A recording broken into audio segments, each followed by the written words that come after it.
Good morning dear students.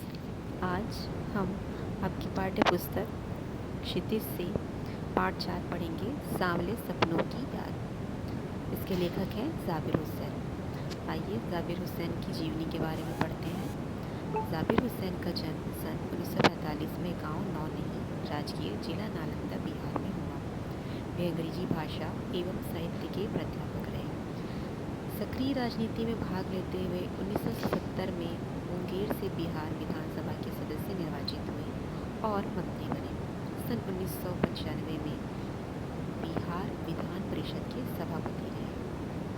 ज़ाबिर Hussain Hindi, Urdu तथा अंग्रेजी तीनों भाषाओं में समान अधिकार के साथ लेखन करते रहे हैं। उनकी हिंदी रचनाओं में जो आगे है, डोला बीबी का मज़ार, अतीत का चेहरा, लोगा, एक नदी रेत भरी प्रमुख है। अपने लंबे राजनैतिक सामाजिक जीवन के अनुभवों में उपस्थित आम आदमी के संघर्षों को उन्होंने अपने साहित्य में प्रकट किया है। मतलब इनकी जो रचनाएं हैं, इनमें जो आम वर्ग है ना, साधारण व्यक्ति, उनकी जीवनी को ज़्यादा दिखाया गया है, उनके जीवन संघर्ष को। संघर्षरत आम आदमी और विशिष्ट व्यक्तियों पर लिखी गई उनकी डायरियाँ चर्चित प्रशंसित हुई हैं।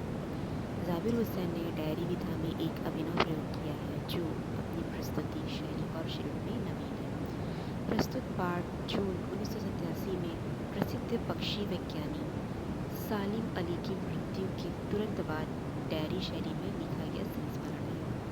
सालिम अली की मृत्यु से उत्पन्न दुख और अवसाद को लेखक ने सांवले सपनों की याद के रूप में व्यक्त किया है।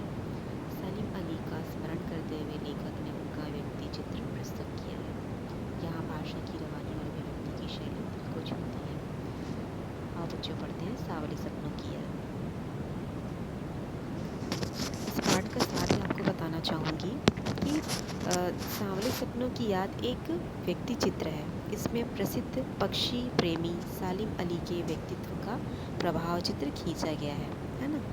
तो क्या कह रहे हैं, इसमें लेखक बताते हैं उनके बारे में कि सुनहरे पक्षियों के पंखों पर सांवले सपनों का एक झुंड सवार है ना।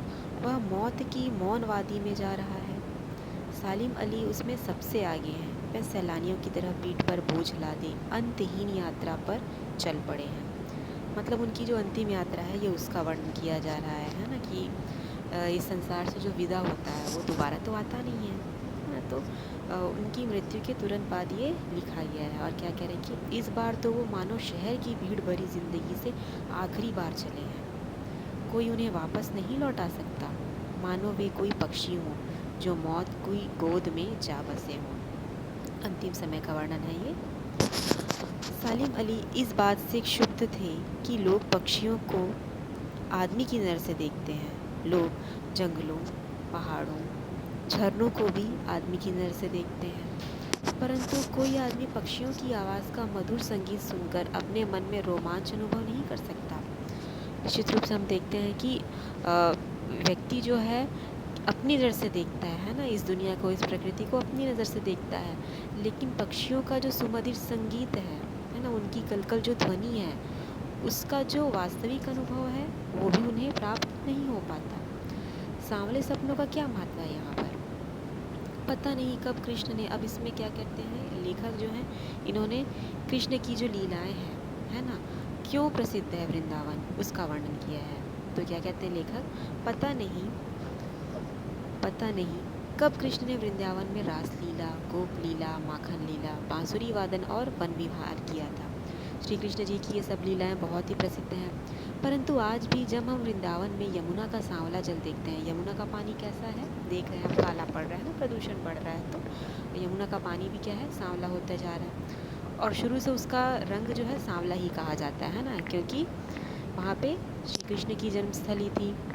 और आपने सुना होगा ना, यमुना के तट पर क्या था, कदम का वृक्ष था, जिस पर चढ़कर क्या करते थे श्री कृष्ण, बांसुरी बजाते थे, है ना। तो यमुना का सांवला जल देखते हैं तो लगता है कि अभी कोई अचानक आकर वहाँ बंसी बजाने लगेगा। वो दृश्य जो है प्रकट हो जा रहा है। संगीत का जादू पूरी वाटिका पर छा जाएगा।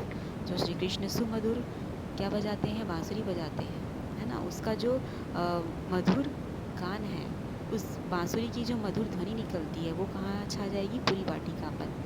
वृंदावन कभी कृष्ण की बांसुरी के जादू से खाली तो नहीं हुआ है। बिल्कुल, जो वृंदावन जाते हैं वो उनको वो संसार पूरा कृष्णमय ही लगता है वृंदावन का। और सालिम अली का व्यक्तित्व क्या है? सालिम अली कमज़ोर काया वाले व्यक्ति थे, है ना। 100 वर्ष के होने में उनको कुछ दिन ही शेष बचे थे। लंबी यात्राओं ने उन्हें थका डाला था। शायद कैंसर के कारण वे बहुत वीक हो गए थे, कमज़ोर हो गए थे, और कैंसर के कारण वे मृत्यु को प्राप्त हुए, है ना। उनकी मृत्यु का कारण क्या था? कैंसर, और उम्र भी हो चुकी थी उनकी, है ना, सालिम अली जी की। तो परंतु अंतिम सांस तक वे पक्षियों की तलाश और सुरक्षा में लगे रहे। उनको पक्षियों से इतना प्रेम था कि वो अपने अंतिम समय तक पक्षियों की तलाश करते रहे और उनकी सुरक्षा में लगे रहे।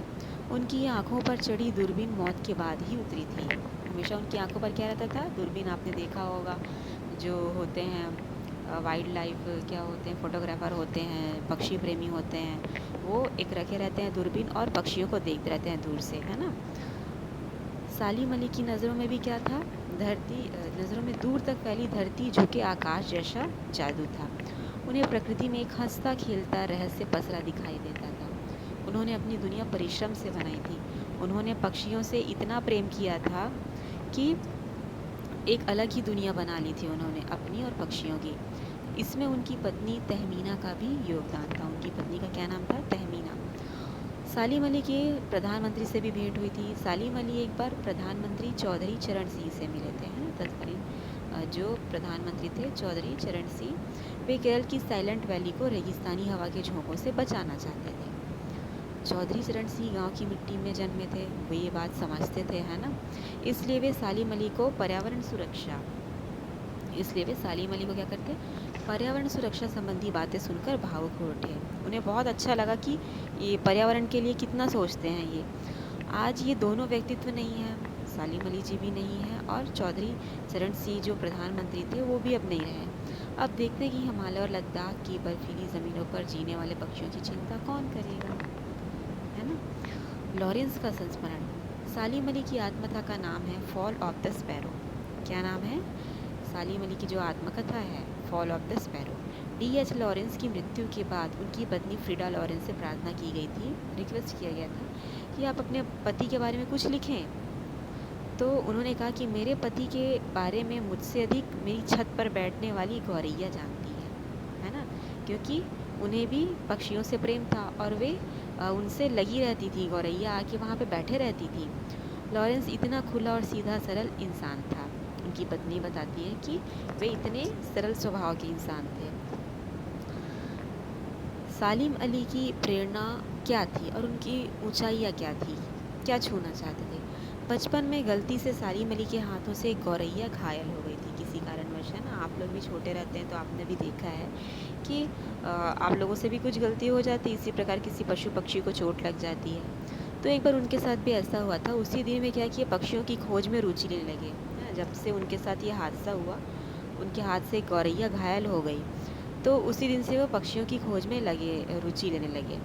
प्रकृति के रहस्यों को जानने के लिए वे एक से एक ऊंचाइयाँ छूने लगे, मानो वे प्रकृति के ही प्रतिरूप बन गए हैं।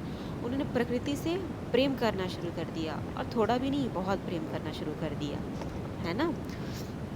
सालिम अली निरंतर भ्रमणशील रहे, अखंड यायावर बने रहे, मतलब वो भ्रमण ही करते रहे, नए नए पक्षियों की खोज में, उनकी फ़ोटोग्राफी करने में, उनके बारे में जानकारी प्राप्त करने में, उनको सुरक्षा प्रदान करने के लिए।